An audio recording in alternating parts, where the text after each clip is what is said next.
ఇల్లు మీది రిజిస్ట్రేషన్ ఖర్చు మాది. క్రెడాయ్ ప్రివిలేజ్ కూపన్ తగ్గించుకోండి. ఈ మెగా ధమాకా ఆఫర్ పొందండి. CREDAI Vijayawada property show. నమస్తే. తెలంగాణ అసెంబ్లీ సమావేశాలు ఈ రోజు నుంచి ప్రారంభమవుతున్నాయి. అందరి దృష్టి కూడా మాజీ ముఖ్యమంత్రి బీఆర్ఎస్ అధినేత కేసీఆర్ మీదే ఉంది. ఎందుకంటే ఈ సమావేశాలకు కేసీఆర్ హాజరవుతున్నారు. బీఆర్ఎస్ ఓటమి పాలైన తర్వాత అసెంబ్లీ ఎన్నికల్లో 2023 ఎన్నికల్లో ఓడిపోయిన తర్వాత కాంగ్రెస్ అధికారంలోకి వచ్చిన తర్వాత ఫస్ట్ టైం కేసీఆర్ గారు అసెంబ్లీ సమావేశాలకు పూర్తి స్థాయి ఈ సెషన్లో హాజరు కావడానికి సిద్ధమయ్యారు అని చెప్పి వార్తలు వస్తూ ఉన్నాయి. సో డెఫినెట్గా అందరి దృష్టి కూడా కేసీఆర్ మీదే ఉంది.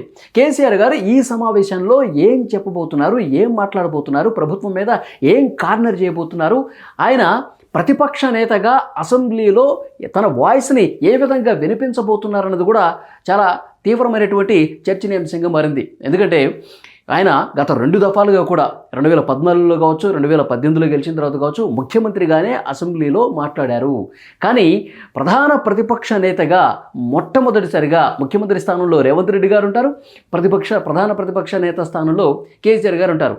సో పోటాపోటీగా ఈ ప్రసంగాలు ఉండబోతున్నాయి.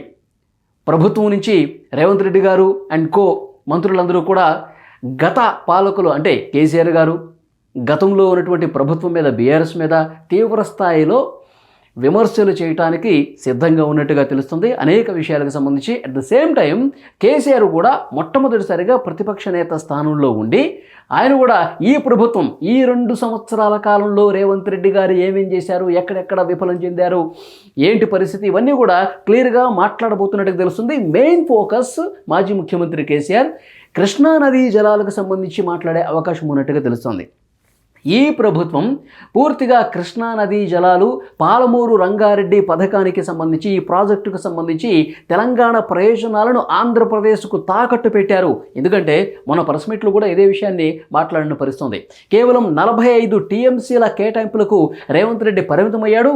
చంద్రబాబు నాయుడుకి ఆయన లొంగిపోయాడు. ఆంధ్ర ప్రభుత్వానికి లొంగిపోయి రేవంత్ రెడ్డి పనిచేస్తా ఉన్నాడని చెప్పి మొన్న ప్రెస్ మీట్లో కూడా కేసీఆర్ గారు మాట్లాడిన పరిస్థితుంది. సో డెఫినెట్గా నేను ఒక పెద్ద ఉద్యమమే చేస్తున్నాను, మహబూబ్ నగర్ రంగారెడ్డి జిల్లాల్లో సభలు కూడా పెట్టి ఒక ఉద్యమాన్ని ముందుకు తీసుకెళ్తున్నాను, నీళ్ల కేటాయింపుల్లో అవకతవకలు జరుగుతూ ఉన్నాయి, నీళ్ల కేటాయింపులకు సంబంధించి ఈ ప్రభుత్వం రైతుల్ని ఏమాత్రం పట్టించుకోవట్లేదు, రైతుల ప్రయోజనాలు గాలి కుదిలేసింది.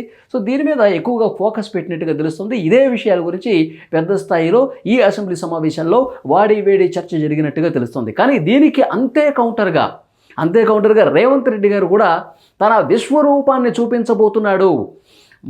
మాజీ ముఖ్యమంత్రి కేసీఆర్కి ఎదురుగా నిలబడి ఫస్ట్ టైం అసెంబ్లీలో శాసనసభలో తన విశ్వరూపం చూపిస్తాడు అని చెప్పి కాంగ్రెస్ నాయకులు ఇప్పటికే మీడియా ముఖంగా మాట్లాడుతున్నటువంటి పరిస్థితి. సో ఏది ఏమైనప్పటికీ కూడా పూర్తి స్థాయిలో ఈ సమావేశాలు వాడి వేడిగా జరగబోతున్నాయి.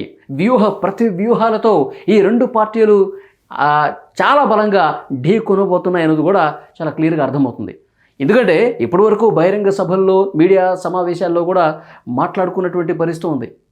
ఈ 2 పార్టీల అధినేతలు, ఈ 2 పార్టీలకు సంబంధించినటువంటి ముఖ్యమైన నాయకులు వాళ్ళ భాష మీద కూడా పెద్ద ఎత్తున విమర్శలు వస్తున్నాయి. ఒకరేమో సన్నాసి అంటారు, ఇంకో పదం వాడతారు, ఇంకొకళ్ళేమో చెప్పు తీసుకొని కొడతా అంటారు, ఇంకొకళ్ళేమో అసలు సిగ్గుందా అంటారు.